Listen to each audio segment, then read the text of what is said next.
Hey gang, this is Spada coming at you. This time we're taking a look at the first two of the Superion Maximus, or Superion ROTF line movie set. We are taking a look at SkyDive and Fireflight.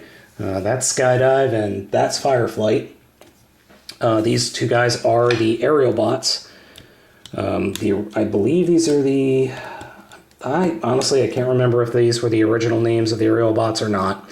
Anyway, so we're taking a look at them, and gotta say, I am very, very fond of the A10 Warthog design. These are the little energon things. These are the two different ways you can attach them to this figure, or to this mold. So we'll put them off to the side for right now.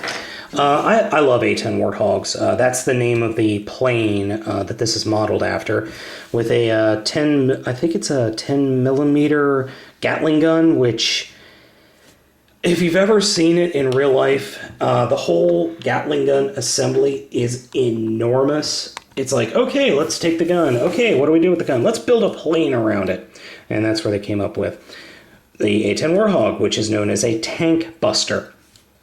Plane modes are really nice. I like them. The only real robot kibble that you see are the fists right here on the engines and the undercarriage cannon. If you move it, you see the robot head. So speaking of robots, let's go ahead and get them transformed. Just going to fold up the landing gears. Going to put him off to the side. The first thing we're going to do is actually detach the engine pegs and rotate them up and out of the way, or back out of the way.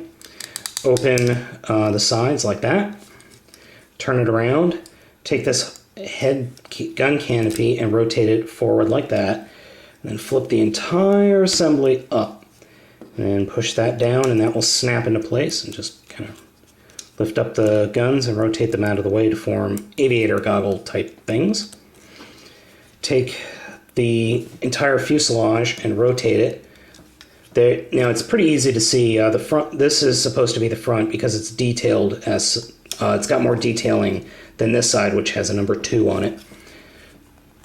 Break apart the fuselage of the plane and just rotate them to form the legs. And then the feet, fold these down or fold them out to form the feet, and then rotate the engines and bring them down to form the arms. Now on the back, you can either collapse that and collapse the wings. That does make the figure back heavy. Or you can just kind of fold it out and form the wings. I like it this way. It looks a lot better. Okay, so there we go. The only real complaint about this figure is that he is back heavy.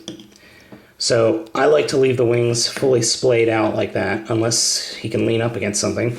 That is the genius of this mold, though, is they gave the back, there's enough room, or there's enough plastic back here that actually support most of the figure. And if you actually look at the knees actually have this little bit of plastic right here to keep it from bending forward, which is nice. They took that into account, and it also helps the posability of the combine mode.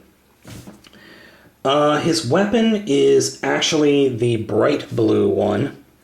And he can hold it one of two ways. You just flip out that pad, and he can hold it like that. If you can actually get the thing in there, which I can't right now. Or you could, I don't know, you could fit it onto his wing, or fit it on his wing over here. You could do that. You can actually take both of them and fit it on his wing. Yay, yippee ding dong. Okay, so that is Fireflight. Oh yeah, I forgot to show you the articulation. He's got plenty of articulation. I just don't like the engine molded over the hands. I never like that, but what are you going to do? I mean, he does have a nice range of articulation. So let's go ahead and take SkyDive here. He has the exact same transformation, looks pretty much exactly the same, except a little differently colored. Instead of showing you the transformation into robot mode, I'm going to show you how you transform this guy into limb mode. So fold up the landing gears, take the wings and fold them forward. Now to form an arm, you just take this and you just attach it like that. and then you take the connector bit and, you know, move it so that he forms an arm. Okay, that would be an arm with a little, I guess, like Nami Pac-Man claw or just guns. To form a leg, however, while it's connected like this, you actually just lift it up, just lift that front fuselage all the way up, rotate the Gatling gun down to form a limb, and then do the same.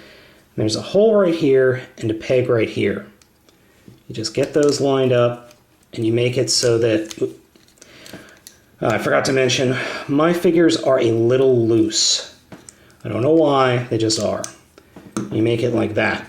And then you take, well, in Fireflight's case, it's the other blue one.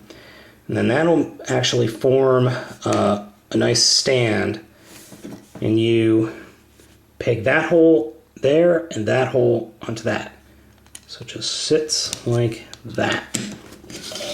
So there we go. We got a limb. And that's how you form a leg. So we'll take Fireflight and we'll make him an arm. Technically, according to the back of the box, he is supposed to be a leg, but I don't care.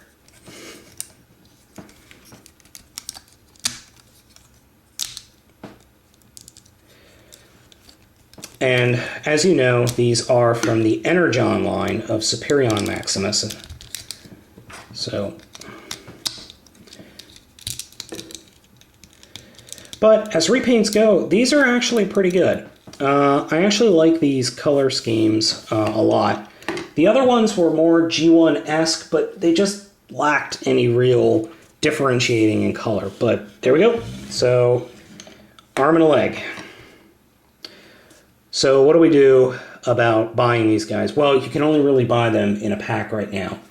I love these two figures. These standalone are great figures. So they are definitely purchases in my book.